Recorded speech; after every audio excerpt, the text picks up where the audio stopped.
Jim, I don't know.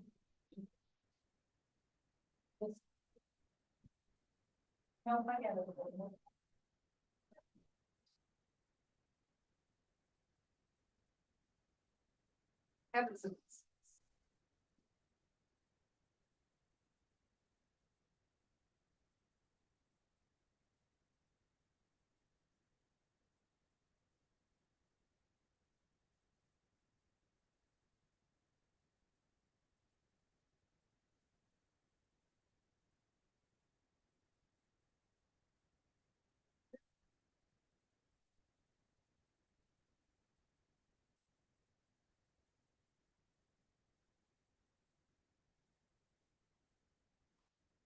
Call the work session of the Isabella County Board of Commissioners to order. Stand for the pledge, please. Allegiance to the flag of the United States of America and to the republic for which it stands, one nation, under God, indivisible, with liberty and justice for all. Madam Clerk, a roll call, please. Commissioner Embry. Here. Commissioner Jazinski. Present. Clerk. Here. Commissioner Marino. Here. Commissioner Swaney. Here. Commissioner Hutchinson. Here. Commissioner Hope. Here. Chairman. Thank you, Madam Clerk. Up next will be approval of the agenda. We'll start the meeting with general public comments. There's presentations and special reports. I'll walk us through the road deputy millage budget. And then we'll have a presentation from Michigan State University Extension District 6 Director Eric Karbowski. We have no appointments to boards and commissions. Committee reports, Finance and Administration Committee. Finance Administration Committee is all set, Mr. Chairman. Thank you. We have no business under Criminal Justice and County Affairs, Human Resources, and Public Works Committee. Human Resources and Public Works Committee is all set, Mr. Chair. Thank you. We have no intergovernmental affairs, no administrator controller issues, no unfinished business. Couple items under new business, farmland agreement application and a Blum Technology quote. So we'll consider those and then general public comment, announcements and adjournment. So with that, is there a motion to approve the agenda? So moved. Jazinski. Supported. All those in favor say aye. Aye.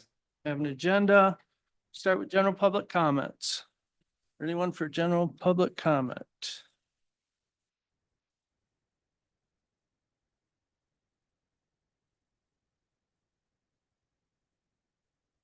Okay, seeing no one for general public comment.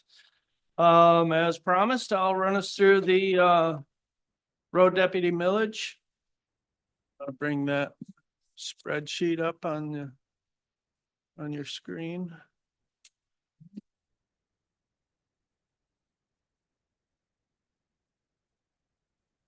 So as we know, on the ballot November 5th, there will be a request for 1.45 mils for 6 years to fund the road patrol operations.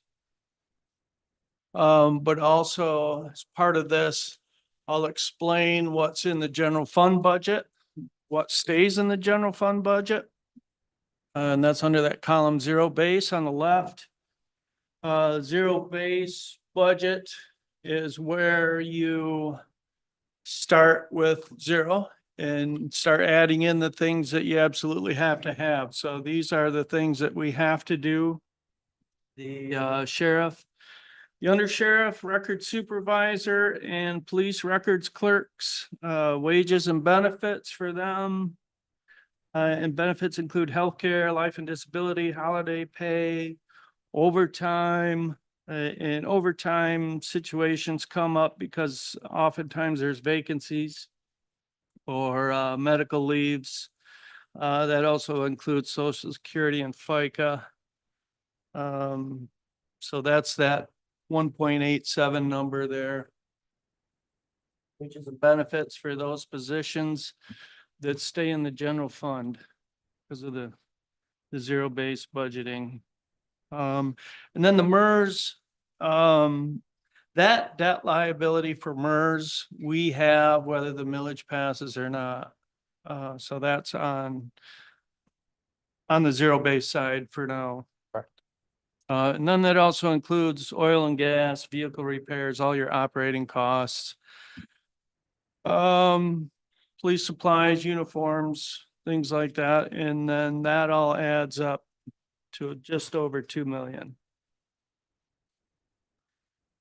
So then the road patrol millage over on the right-hand side, that will bring in a total of 3.7 million. And this include all operations and costs required to operate the road patrol as it operates today. Funds from millage would have to be kept separate, cannot be commingled with general fund. So we have a millage for road patrol operations. That is all it can be used for. That would, the 1.45 would bring in an estimated 3.7 million. The DDA, Tifa, and Brownfields Authority automatically capture 3.8% off the top, which is about $142,000. We don't have any control over that. That leaves 3.595. And then there's a $317,000 buffer built in. We kind of thought it'd be foolish to do a budget and not have some buffer, some contingency. There's always things you never plan for. If you have a big murder case or an active shooter where it's all hands on deck, and you're gonna have to pay a bunch of overtime for a situation like that, so. That reserve, 370,000, we felt had to be in there. That leaves 3.2, just a little over 3.2 actually. And that would fund those 20 positions, including sergeants, detectives, and road officers. Plus the operating costs, of course, are higher. You've got more vehicles on the road, so more gas and oil, more vehicle repairs, and then the vehicle cost itself, 125,000 there. And then 103,000 operating costs, and then the additional MERS, which is, remember exactly what that's for. Melissa, do you, that additional MERS number? 127,800. Yep, the additional MERS is what it's gonna each year with it going up. That's for at least for fiscal year 2026, and then Oh, stays about the same for 27, 28. That's, yep. So it's not in the zero base because that's for fiscal year 2025, but going forward, it will be in. right. Okay.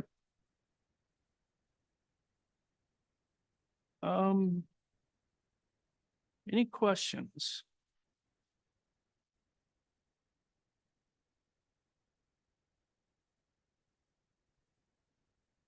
Okay, hearing no questions, I just want to say these folks risk their lives every day. They respond to some terrible accidents. I've seen one really bad accident in my lifetime. I don't ever want to see another one. These folks see that stuff all the time. They deal with violent people. They deal with people who are armed, who have no regard for others. They deal with drug addicts. They deal with folks who have mental health issues, becoming more and more common. I really, I can't express how much I appreciate these folks and want to keep them on. And the sheriff's office is the only agency covering the entire county, 24 hours a day, 7 days a week, 365 days a year. All 578 square miles of it. The other thing, my house in Mount Pleasant here has a taxable value of 70,000. 1.45 mils for me is $101.50. So well worth it, in my opinion.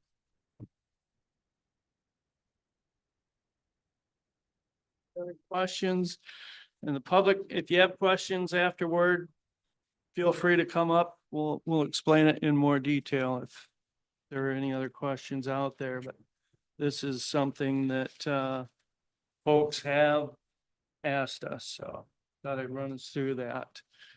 And with that, we'll keep moving on. Michigan State University Extension, Eric Karbowski, is he online? Is not online, Mr. Chairman. I've just been texting with Director Karbowski, who thought the presentation was at the 7 p.m. Oh. meeting. Okay. So he is hurtling himself towards us. I asked him to please not rush.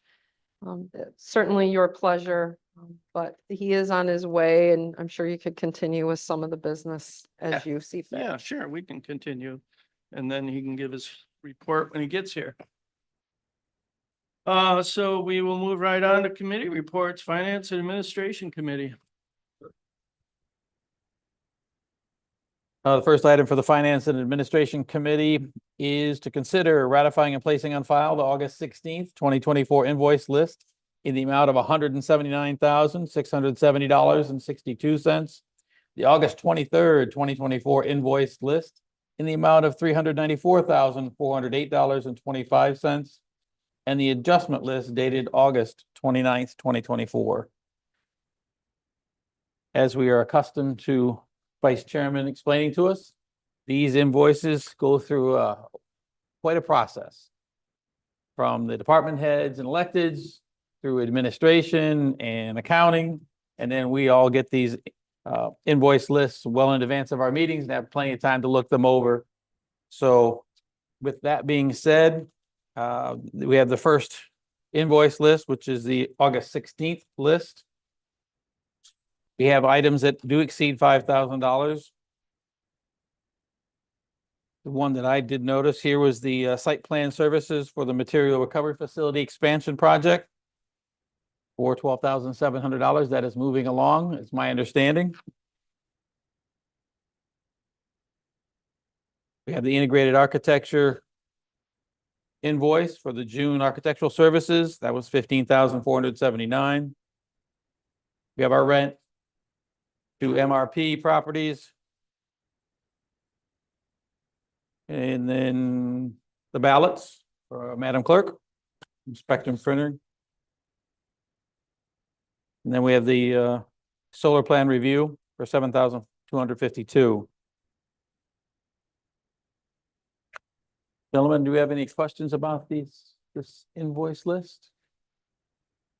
Commissioner? Yeah, this is for Madam Clerk there. On the ballots, I know on the early voting, they're printed as you go in to get them. Is there a large savings? Because I know before you had to have so many ballots for every voter in there. So can you kind of give me an idea of where that's at? Savings would be what the bill is currently. Each township would have to actually purchase a ballot on demand. And the early voting ballot on demands we received through state funding out of the 44 million that was given to us for the early voting sites. So they're looking at it, and in 2027, it'll be presented to you guys. We will have to go out again and figure out who we're going to utilize for new equipment and what new equipment that we want. So that will be something you guys will be looking at again in 2027. But yes, it is a savings. But then again, you have to spend, it's about 5,000 to 6,000 for one ballot on demand, and they can be slow. So I just know like in Deerfield, there's like 4 school districts with different ballots and. we throw away a lot of ballots. Yes. Yeah, thank you. Yeah. That's it. Can't You have to recycle. bury them or burn them. Yeah, you have to dispose. Wasted money. Okay. Yes, sir. I know you cited the legal fees for the solar plan review, and also Spicer Group is getting 17,281. These two bills, which are gone up to more than 24,000, does not impact our general fund. It's money that the I think it's GTE is put in escrow to cover those costs as the developments proceed. And I did go to the chicken barbecue, that's at Columbus out in BO City. And I was really surprised by the number of fields that extensive development going on with the solar right now. Some just putting up the frames yet, but others, it seems like it's pretty much complete. Probably not connected yet, but very impressive. Commissioners, any other comments on that invoice list? Hearing none, we'll move on to the August 23rd invoice list. This particular list has our spring 2% distribution for the household hazardous waste to the Isabella Conservation District for $49,722.78. We have our HATS biweekly animal care control or biweekly animal control contract. We have the expenses for our asphalt repair for the trial court and the asphalt and sealant painting for the trial court. Two together, almost $29,000. I did get a chance to drive by there. It really needed it. It looked awful. It was in pretty rough shape. We've gone quite a long time without having that done, and it's good to see that it is done, and it looks much more professional. Very well done. We do have a lot of drain work in this particular invoice list.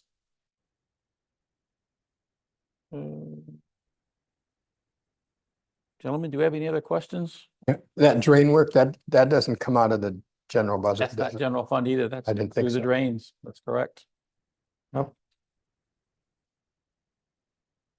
Gentlemen, any questions on that invoice list? All right. Hearing none, we'll move on to our adjustment list. Our adjustment list allows the county to save some money by either paying early payment discounts, paying invoices that come up not necessarily within our schedule, but need to get paid. So we have here several adjustments, most of them are Gordon Foods with the sheriff. Commission on Aging has several, again, for early payment discounts. Then we have a vendor change to a Lawrence Surveying and Engineering invoice. And those do come up once in a while where there's a typographical error. Yep. And then we have the DTE energy bill for the sheriff's office in order to pay it off in a timely manner. And more Gordon Food Service early payment discounts. Gentlemen, do you have any questions on these? All right, hearing none, we will move these to our regular session here in a couple hours. Next item of business is consider approving the revised prime contract change order number 5 with Clark Construction in the net additional amount of $93,988 and authorize the board chairperson to sign the same. So we have Heidi. Heidi, I know I don't always get your title right, but I know you're one of the dogs there for Clark Construction and overseeing this project. But please lead us through this revised change order number 25. Sure, no problem, Jerry. Like Jerry said, this is prime contract change order number 25. We're running through the list here real quick for you. First item is PCO numbers 91. This was at the main entry. We had some exposed beam. And so in order to enclose that, we did that T&M with the sheet metal contractor just to save some money there, just so that way when they were in the field, once they got their portion done, we could wrap it and field measure it to save some costs. That cost then was $1,961, and that was taken from buyout. Our next item on the list is PCO number 133. This one here is about some items that were missed on the drawings regarding cane screen. This is a requirement of the Michigan Department of Corrections to have that cane screen there. So that way on the second floor of the day rooms and then coming down the stairs, inmates can't fall over a handrail. They can't push anybody or anything like that. What was missed there is the soffit in order to attach that cane screen to on the stairs coming down so that it was secure. So that way no inmates could push that and push it over and then eventually fall or anything. So this is a large change for this item here. All of it was taken from buyout. Kind of just going through detail list here. So for Poly Jail, they have the install of all the steel that was needed to build those soffits. They are also providing the sheet metal that will go on those soffits to wrap it. The next item on the list here is total fire protection. With these new soffits that we needed to build, we already had fire suppression heads in place. In order to make sure that we're meeting code and have enough spray if a fire were to happen, we had to adjust those in order to get the 9-foot diameter. So that cost for them to remove those heads was $8,750. The next item on the list there is for William E. Walter. This here, we did have the ductwork already in place. So to rework that ductwork where the soffits needed to go is the cost of $8,638. Kirby Steel, it was cheaper to buy the tube steel from them. So we are purchasing all the tube steel to build those soffits, the frame itself, which then this metal sheet steel, they'll wrap that around that tube steel frame. The cost there for that, the bearing plates and the threaded rod is $3,944. We do have some costs from the caulker. They are providing any security caulk that is needed around those soffits and at that cane screen detail so that no inmates can put anything in that area. Next item is on the list is for our painter to paint those soffits. Any reworking of anything that gets damaged on the walls, any welds, anything like that, because we've already had these walls painted. So that's a cost of $6,850. And that total there is $83,118, and that is all being taken from buyout. The next item on our list is PCO number 139.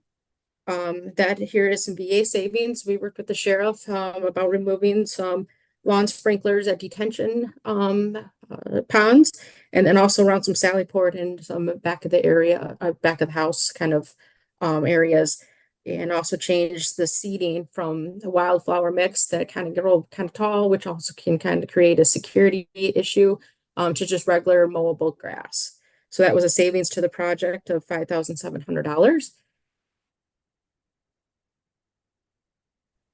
The next item on our list here is PCO number 158. This here was on the drawings, there wasn't shown any Schluter strips at the top of the tile walls in the showers or on the bulldoze block. In order to have a finished look on those areas, that was an add of $1,719, and that when it was taken from buyout. Our next item on the list is it's still number 158. Sorry, I put these all together. We had epoxy flooring in area B showers. This is in the booking area for work release. There was no information provided of what type of flooring to put in that.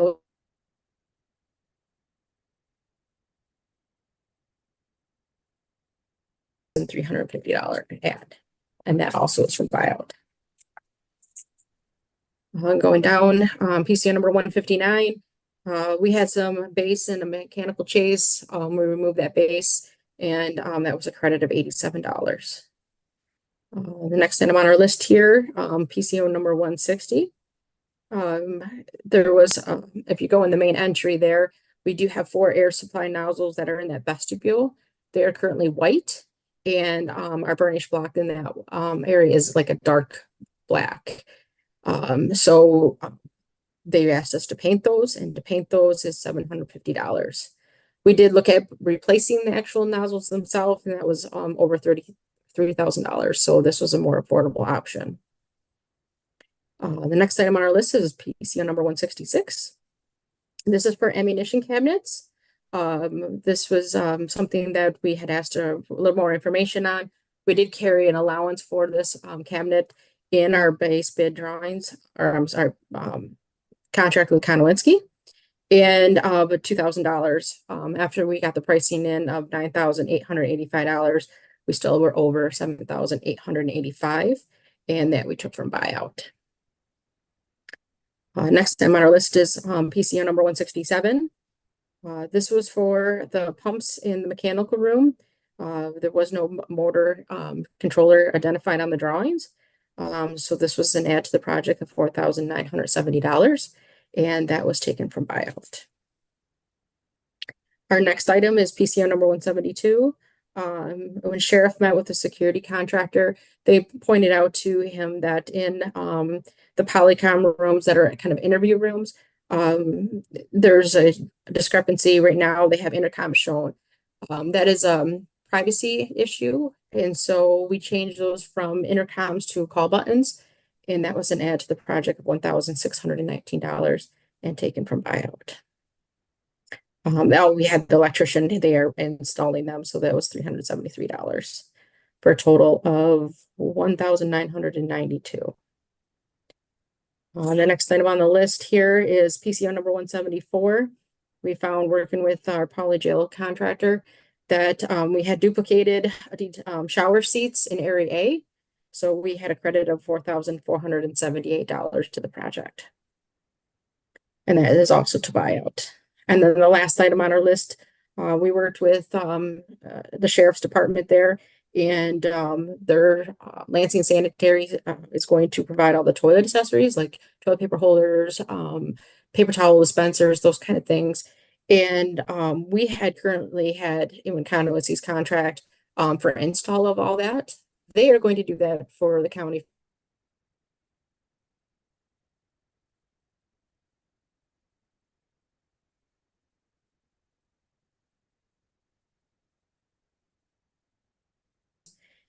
This is all coming from a buyout at this point. Our total remaining buyout is $33,988. And we have with a total of buyout and contingency, we have $815,762. We are about 87% complete, and we have about 37% remaining in our fund there. Any questions for anyone? Say we're at 87% completion right now. Correct. I know the Zoom sometimes it freezes up and the audio doesn't come across real well. Oh. We've been dealing with the change orders right from the beginning of the project. Some are in favor of the project, saving the county money. Others going the other direction. And this one has a large one, which was the cane screening that cost the project an additional $83,118, I believe the amount was, but that had been budgeted into the buyout. So it's pretty impressive that when we're 87% complete, we still have a almost $34,000 buyout from what the original budget was showing. And I know the cane screening, I don't know if that came across real well. Department of Corrections required it so that from the second tier of the, I don't know if you call it the cell block, somebody couldn't jump over and hurt themselves or push somebody else over and cause any injury to anybody else. So that had to be enclosed. And I think Clark Construction's been working, gosh, 4 or 5 months on trying to find a solution to that problem. But I think originally Heidi had budgeted $93,000 to cover that cost, and I did. in at 83,000, so saved quite a bit of money, even though it was an additional cost. But with the project this well along, we still have a significant buyout amount, and we haven't even touched a contingency. So we thank you, Heidi, and the sheriff, and everybody else has been working to keep this project coming along either on or under budget. Any other questions or comments? Seeing none, we'll move this then to tonight's meeting for consideration. Thank you, Heidi. Thank you. Third item. Next- oh. Go ahead. Sorry. Misunderstood. Can we do that one? You got it. You can do it if you want. Third item, consider approving the completion of the State Tax Commission Form L4029-2024 tax rate request affirming each county approved millage rate and authorize the board chairperson and county clerk to sign the same. We have Peter Preston here from Preston Community Services. And I think this is just the revised form because after the August election, we did get voter approval on renewals for several county millages. So anything to add to that, Pete? Nothing, just that we do continue to have on that list the operating millage from this summer for the county general. So to just disregard that, this is really being applied for the 4 other additional items there, adjusted to not only the millage, the ballot box, but adjusted to what the individual entities requested levy from the Board of Commissioners. Are there any questions on the form or comments? Thank you, Pete.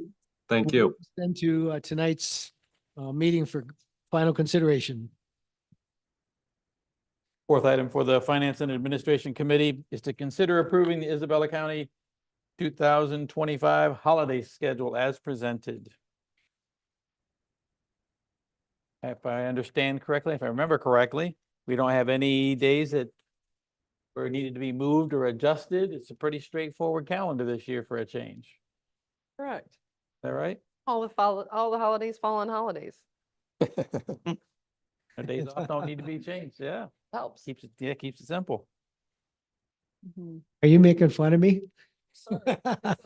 Big question, and some years we really struggle to figure out what days to observe holidays on. So no, it's nice to have a straightforward one. God save us when we have a 27 pay year. Commissioners, Madam Administrator, any further comment? We didn't sneak any new ones in there. Nope. Still the same holidays, just setting the calendar officially. Go. Commissioners, any questions, comments? Hearing none, we'll move this to our regular board session in just a little bit. Item 5 is discussion regarding the fiscal year 25 proposed budget. Madam Administrator, would you like to bring us up to date? Certainly, 4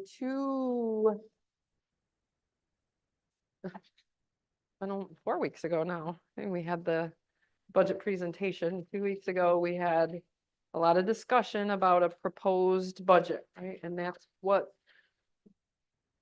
recommended budget comes from the administrator controller's office, and then you make your changes. I think I explained in finance last Tuesday that the proposed budget is what is placed out there for public to come and view. That's your proposed budget that hopefully will be adopted in a couple more weeks. That's what's out there on file for the public to come and see, or employees, whoever wants to see it, and come make comment tonight at the 7 p.m.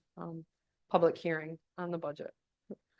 And it's a good process, and we've stretched it out to allow some meaningful review and feedback, right, during the public hearing. So from budget presentation to the time that proposed budget needed to be out in the world, there's not time to do all the detailed changes what the board had asked, right? You had asked really for 3 things. One was in the budget resolution, a $500 change. That was made really simply. We brought down the salary for a district commissioner seat for next year, right, in the budget doc. Another proposal that you wanted built in was funding for the senior assistant prosecuting attorney position, because through these open and transparent budget conversations we've been having, we finally learn and understand that there will be 2 people leaving the prosecutor's office starting January 1. We need gap funding so that the current ARPA funded senior assistant prosecuting attorney can be funded through October, November, and December, and hopefully move into one of those positions. I think I know which one it would be that is vacated as of January 1st. 2 of those employees are going to take other elected office. The third thing that the board asked to be built in was a 3% cost of living allowance increase for employees that would start October 1 in the budget. And that's the math that is really difficult to do from the meeting where you directed it to a couple days later where the budget has to be out there for public viewing so many days before the public hearing. So what we chose to do, and we discussed this, is the proposed budget has on the front page what the board, those changes that the board wanted. So, and anyone that came into the office to view that document, we explained that difference to them, so they would understand. It's not that we're not gonna build in, we understand we work at the pleasure of the board, and if a COLA is the directive, that will be built in. There just wasn't time to do it before the proposed budget. So fast forward to some discussions about the COLA, and then it really became up in the air, right? There really wasn't a good consensus coming out of finance last week. I hope you watched the conversation. If not, we can reiterate the conversation here. But really, all the work we've been doing since February, we have a balanced budget. Really, I think the only issue we've come down to is this COLA. I think that's the only part of the discussion that still, I think, needs to be vetted. The direction that came from the last meeting doesn't appear to be the directive, but we need to have that discussion in the open. And I honestly felt it was best to have that at work session before your public hearing, right? It doesn't make a lot of sense to throw that discussion. We threw one on the regular meeting too. We'll talk about this again tonight, but I didn't want to have a public hearing and then this discussion. It didn't feel right. Didn't feel right. You need more than that. No, I just would point out, finance administration, we really did anguish over COLA. I think we all would like to do something, but in the end, we could not find the revenues to cover it at this point. There is an understanding that if we are able to find some additional revenues, that we can go ahead and revisit this and amend the budget next year. It's difficult. The two things that we've been faced with for so long is knowing that we have bills that are coming up that are increasing quite rapidly, and we don't have the revenues to cover. And so we had to go to zero-based budget, and we've made quite a few cuts. And the other is the fact at times we seem like to have a revolving door for employees. And that's because we're not competitive in the marketplace. We know that it's two problems that we faced in the past, and we're going to continue to face those in the future. Our hearts are with the employees they provide an excellent service to the residents of the county. And if there's anything that we could do, we would at this point. But I think we need to have some additional time. We've worked diligently to come up with a zero-based balanced budget and to dip now into our savings. I don't think it's a message we want to send to the public. We do not have enough contingency to cover even COLA at this point. So any other questions or comments on the budget? Mr. Chairman? Embry? No, the finance committee we talked at length about. And also our wage study implementation.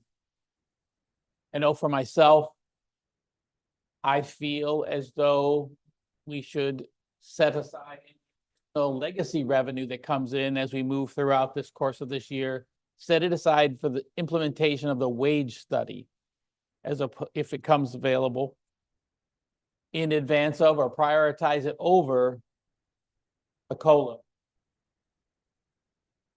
So I think that's kind of gets me back to what you were just talking about, our ability to hire and retain quality.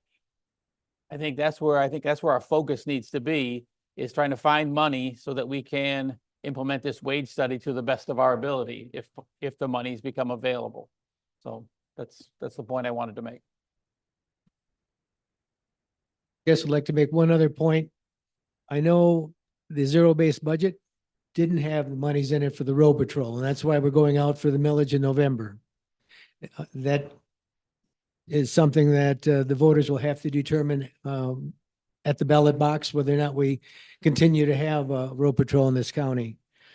But in addition to those positions, we've cut a lot of positions across the board. So it's not only road patrol, we've touched a lot of different areas. And I know you've heard the prosecuting attorneys losing a position.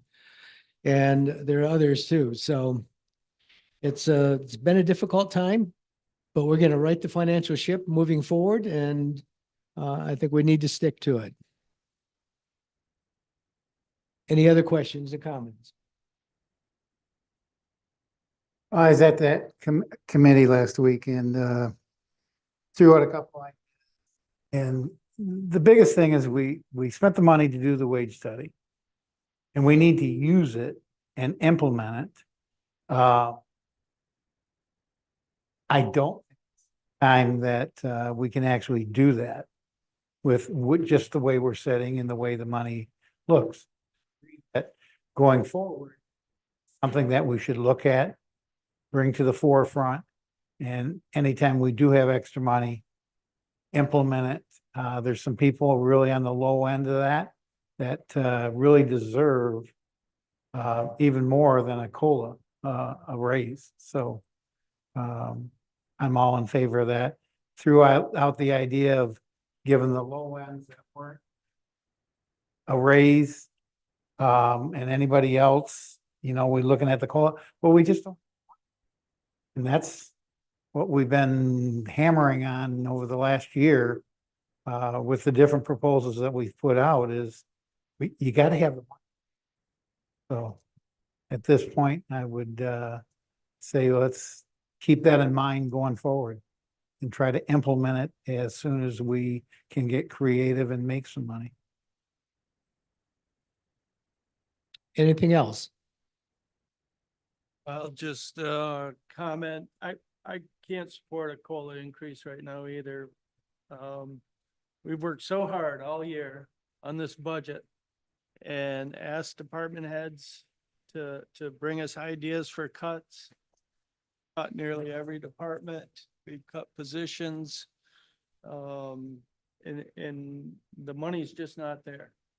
And we can't continue on this path of spending reserve funds. That that's not sustainable forever. Or, the delinquent tax revolving fund, we used to use that to bolster our general fund, and we can't do that anymore. We've resolved not to do that anymore. So at this time, I can't support a COLA increase. Unfortunate. I do appreciate our employees. They work hard. But the money has to be there. That's my thoughts on it. With that, Mr. Chairman, we'll cut the discussion then, and there'll be this will be the completion of the Finance and Administration Committee work for the work session. All right. Thank you, gentlemen. And I see Mr. Karbowski's here. Do you want to do your presentation now, sir? Nope. No problem.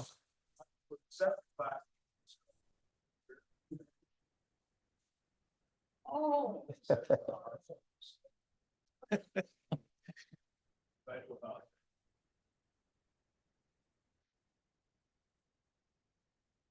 My apologies, doctor, if I gave you the bad information. Nope. Well, you did such a good job last year. I was like, I didn't know if you wanted. But with all serious, I do. I apologize. And I want to start out, I thought a lot about today too, just like very much appreciate all of our conversations and the commitment that you county have had for MSU extension. And I hope that we really do what we do try to make sure that we're good stewards of those dollars, making sure that that investment goes back into the community. And then so this first document.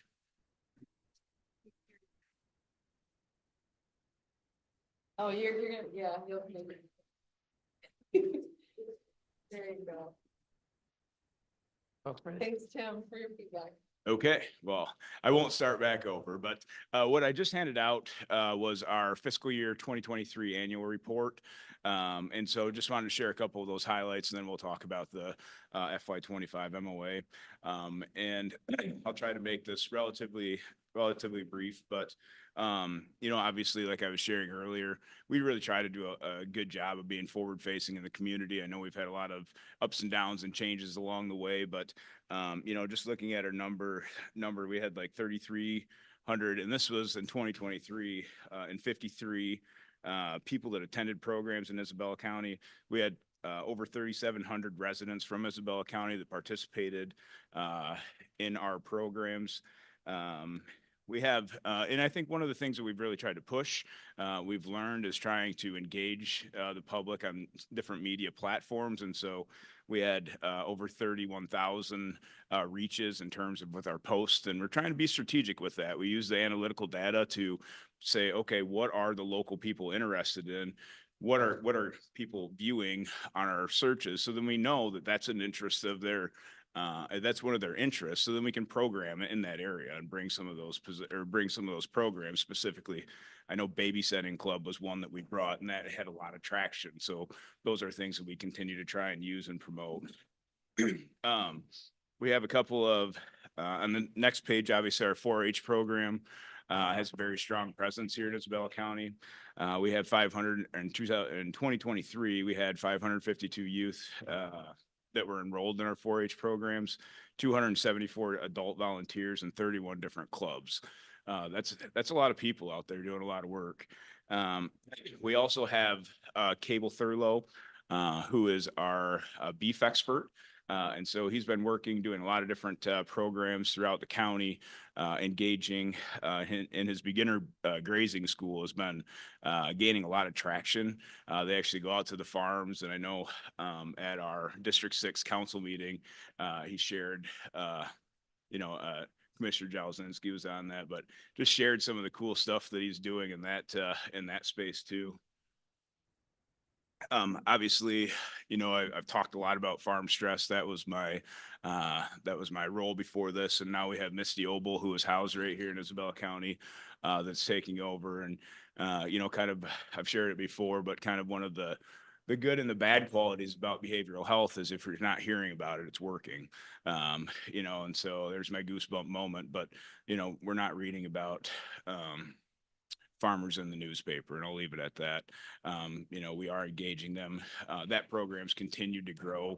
We now have an endowment, and so any farm family that's experiencing stress or thoughts of suicide can now engage in teletherapy services free of charge, and that is it's pretty awesome. It's been really cool to see. And as I've shared in the past, and Misty shared with it when she presented to, all of the counselors that the farmers are engaging with have an agricultural background and agricultural connection themselves too. So that kind of helps people, I think, build a relationship, establish a relationship. I know when I talk with farmers, none of them have stress. And so you start talking to them, and then it's like, oh, okay, there is a little bit of stress, right? We had really, really strong growing season for hay for those that could get it out in the fields, right? A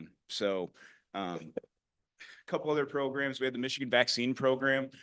In full transparency, we had a little bit of pushback on this, but I think after we thought about it and after we engaged the community and let them know that we're not pushing vaccines, we're just educating you about if it makes sense for you or if it doesn't make sense for you, just to give them an informed choice. And so I think after we tried to reach out and connect with the communities in that space, it was very well received. And Maribel Richards, that was a grant funded position. That one is going to be done in the end of September. But I think we had a lot of good outcomes, and I'll share some of those reports and that data with you as well. We also we have Christy Demitz, who is a health educator that's housed, this would be the page 3, that does different programs, like Tai Chi, dining with diabetes, working with a lot of different populations on informing them, engaging them in different groups. And that's Christy pictured in the back, teaching one of the classes. New this year, we really wanted to synergize our Master Gardener program.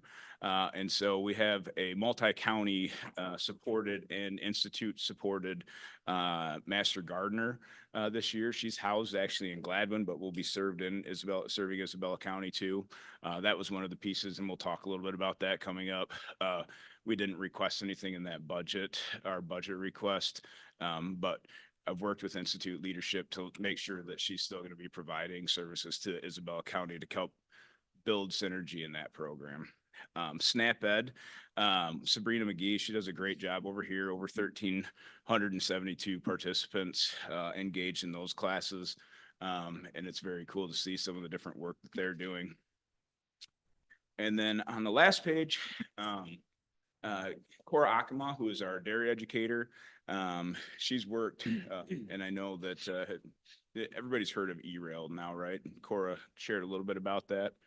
The emergency, there's so many acronyms in Spartyville, so but essentially we have now trailers that are equipped. Nobody really thinks about if a 2,000-pound cow gets out of a trailer on 127, what do you do? There's training, there's all these different pieces. And so now we're strategically placing these trailers throughout the state. This was a nationally recognized and awarded program for the work that they're doing in that space. But now these trailers are equipped with the equipment to properly either gate those animals off or euthanize them if that's what they need to do. But trying to strategically place them on routes that are working where there's higher traffic for animal transportation. So a very cool program.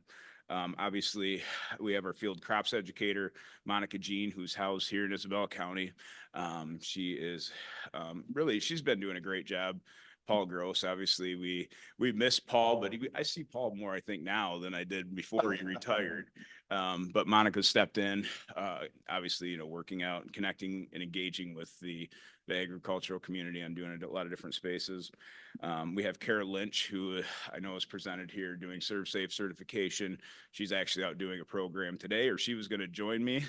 But obviously connecting with, teaching food safety at the KFC chicken barbecue. She was in there making sure that everything was lined up and squared away for everybody this last weekend. And then we have Tegan LaFear that is doing a lot of financial resources. So working with people that are either in the process of being foreclosed on, or maybe it's their first time purchasing a home. They have points of contact within the system so that they can help give these people the best information so that they can make either the right choice for them or to help them navigate a very complex system. So there was my 50,000-foot overview. If we have any questions. I just had a comment. I know that Tai Chi, which was mentioned in here, is also really good for people with diabetes. Yep. It makes the blood sugar go down. Yep. Very good. Thank you, sir.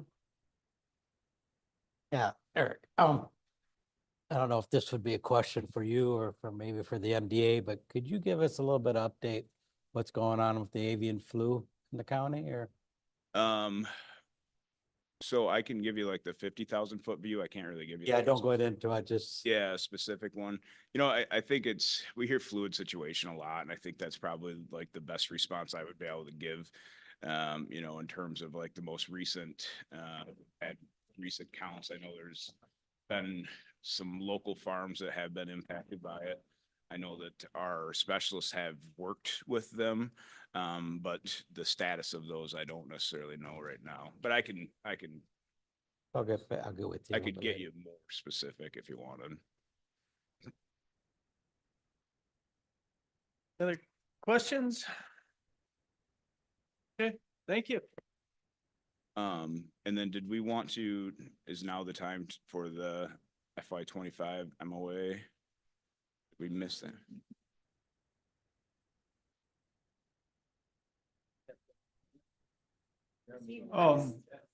Okay.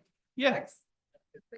Yep, you can stay right where you're at. Okay. We'll move into Human Resources and Public Works. Okay, our first item is consider approving the agreement for extension services between Michigan State University and Isabella County for fiscal year 2025 in the amount of $171,779 and authorize the board chair to sign the same. And Eric Karboski, District 6 Director, was at our committee meeting, and he will break this down for us.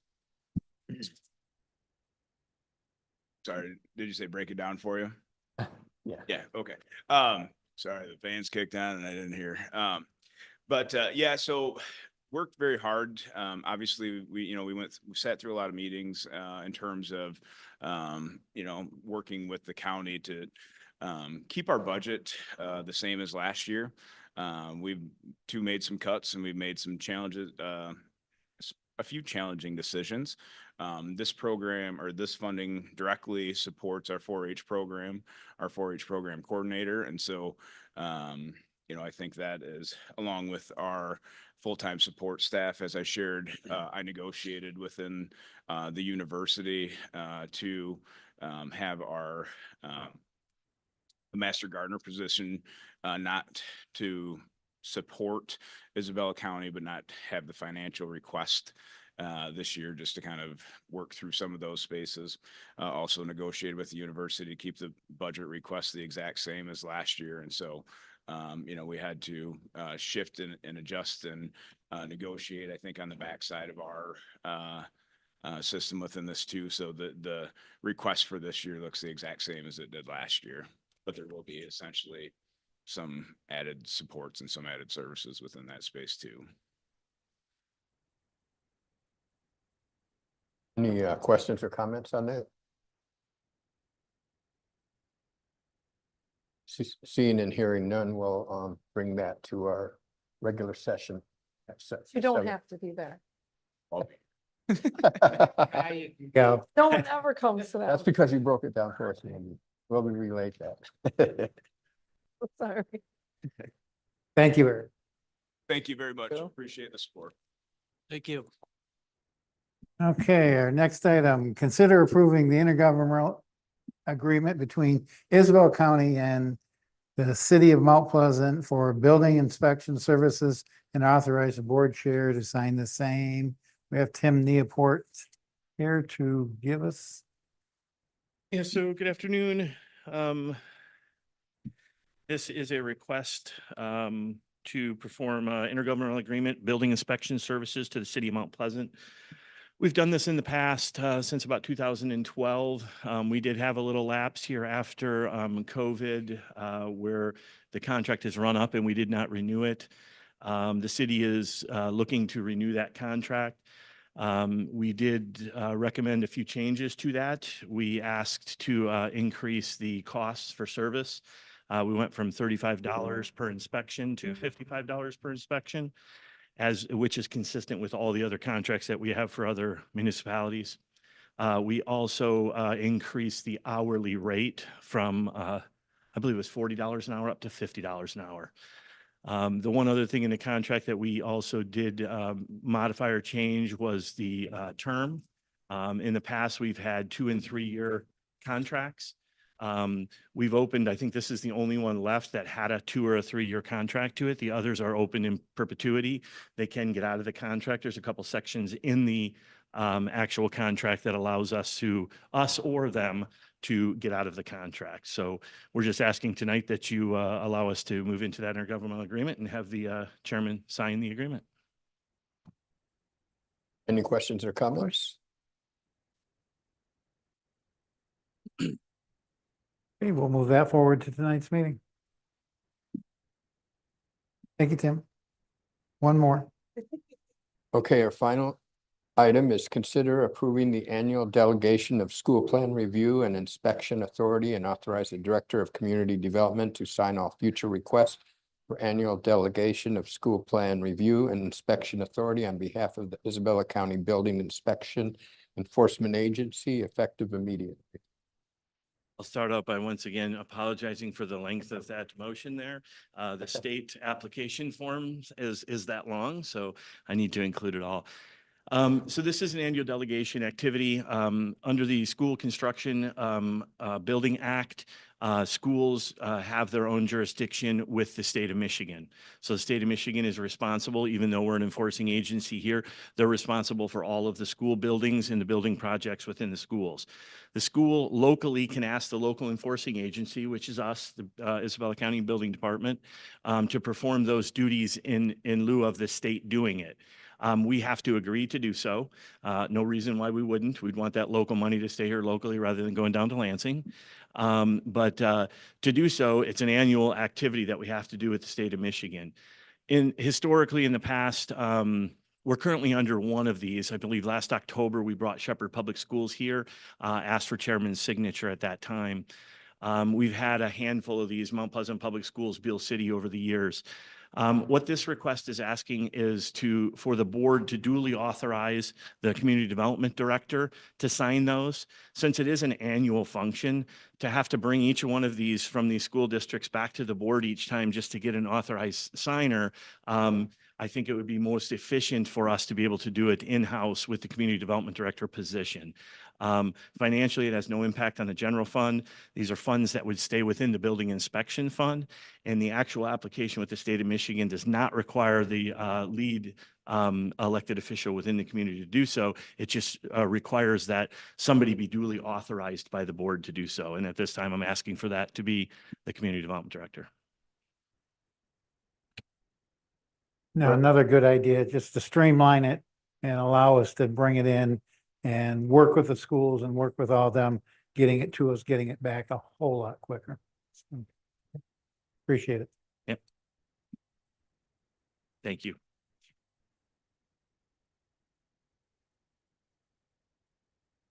Okay. That includes the work of the Human Resources and Public Works. So, Commissioners, we have no intergovernmental affairs or administrator controller issues or unfinished business. Brings us to new business. We have a couple items there. And the first one, item A, is a farmland agreement, and Commissioner Engler is our expert on all things farming and farmland agreements. So would you mind taking that? I will take that, Mr. Chairman. Just a quick explanation. Usually these come through Criminal Justice and County Affairs Committee. At that time, we had one member that could not attend. Usually the chairman covers for that, but he was unavailable. We did not know if the vice chairman had the authority to vote on them or another member. So probably that should be looked into. Looked at the two items we had. They're probably minor as far as discussions will go.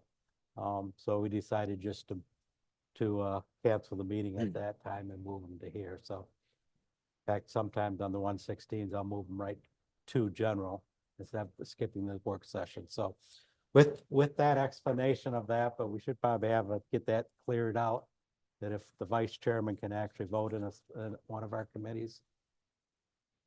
At committees, I think that is fine. As your bylaws state that you have two commissioners, each standing committee, right? Two commissioners are voted to each standing committee. Your chairman is, Ex official. but he can vote. So yes, he can be a member of any of those. And then your vice chair can sit in for your chairman. So I do feel like I will make certain with legal, but I do feel that your vice chair can sit in, even though he's not one of the members or potential members. He's sitting in for chairman in that stead. Like I Really. said, if it would have been a little more, the issues that we're going to discuss would have been a little more intense, we would have probably tried to get that solved right then, but. Well, Okay, going forward, what we have is consider approving the Laura H. House Farmland Agreement application dated August 3rd, 2024, and instruct the Isabella County Clerk before the approved application to the MDA Farmland and Open Space Program. Usually what we do on these is just to make sure the application is correctly filled out. I didn't see any issues with the application. The board's always approved these in favor of farmland preservation, so unless anybody else seen an issue with this. I'll take any questions. It seems to be all the i's are dotted and the t's are crossed, so. If I don't see any more questions, I will move this forward to the regular session tonight. And then item B under new business, Commissioner Swaney, would you mind taking that? Approving the Bloom technology quote in the amount of $35,977.50 for television and monitoring equipment at the Isabella County Sheriff's Office and Correctional Facility, and authorize board chairperson to sign the same. And we have Sheriff Maine to go through this. This is something that we all knew we were paying for as part of our furniture budget, and we're doing this outside of our ag loan so that we don't have to pay any sales tax. Much it. So it is, you know, we are doing this portion, the furniture and some of these IT and television stuff for the inmate dormitories and some of our AV stuff and our monitors for our security. We're all coming out of that for that purpose, to that cost for sales tax and so forth. Bloom, I've used Bloom before on another project. They're a good company to work with. Mount Pleasant schools use them for all of their smart board and monitoring and stuff. So they're used heavily in our community. I've been real successful with them. So I'm good to go with this company. There's not a lot of companies that really do all of that turnkey stuff that we're looking for TVs. We kind of went out to, I didn't, the undersheriff kind of went out to Amazon and tried to piecemeal it together to try to give another quote, and it come around about 11,000 more than what Bloom was. So, and Bloom's going to add all of the mounting brackets and stuff on it as well. So that was a good bonus as well. So there are a couple more of these things that are going to come out of that line item. We're monitoring that very closely. Obviously furniture itself will come out of that, and a couple other minor things that we'll bring in front of you, but we're still looking to have about 50,000 in that line item when we're done. Barring any issues, there is 20,000 contingency in the actual furniture piece of it, so we're counting that as the 50,000. But we're doing real well on that line item, and we're moving forward. We're just about to the end of the things that we need to get. But as Heidi has mentioned, we're at 87%, so it's becoming a real challenge time-wise to get the lead times to get some of this stuff in. And not only timeline is where we're storing this stuff, so we don't have any room in our current facility. We can't put it in the new facility yet, so we're starting to struggle where we're putting things, but we have to get them ordered to get them here. So. Any questions for the sheriff? Comment and sales tax on that would have been $1,158. Every Not little huge. bit helps. If no questions, we'll move this on to tonight's regular session. Thank you, Sheriff. Thank you. Gentlemen, brings us to general public comment. Is there anyone for general public comment at this time?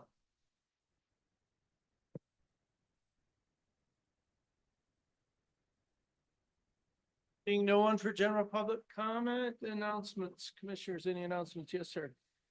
So I've saved this one for a couple of meetings, I think, because we were so taxed on time. I didn't want to keep the meeting going any longer, but about a month ago, after church, a lady came up to me and said that she had a telephone call from me. I was soliciting a contribution for a nonprofit organization. And she says, "Where do you have the time for that?" And I said, "I didn't do it." She said, "It was your voice." And I said, "It's probably AI. They could do all kinds of stuff right now." And she said when she got the telephone call, it had Jerry Jelzinski because she's got me on her cell phone. But I just caution, if you get something from anybody, if you think you might know them, I'd be very, very wary, because there are people out there that are dishonest and they're looking to make a dollar and misrepresent somebody else's identification. I would never allow myself to be used like that. So I told her it wasn't me. Hopefully she believed me. Yes, sir. Yeah, just want to remind everybody that the Isabella Conservation District is having their household hazardous waste and electronic pickup, September 7th. It'll be at the fairground and it goes until noon. So just one other comment I see in the 2%, there was a item in there for $49,000 for the next one coming up. And we always try to have two. We're gonna attempt to have two, but the cost, like everything else, has gotten so expensive on this. So we're still trying to have at least two a year, but we might not be able to make a budget on that, but might be looking for additional funding from somewhere else to either from one of the electronic companies themselves, if we've done before or not. So right now, our plan for next year would be just still to have two, but that's where we're at. Anyway, September 7th, that's all I have. Any other announcements? Done. Is there a motion to adjourn? So move, support. Supported. We are adjourned. 6:10. Wow, what a change.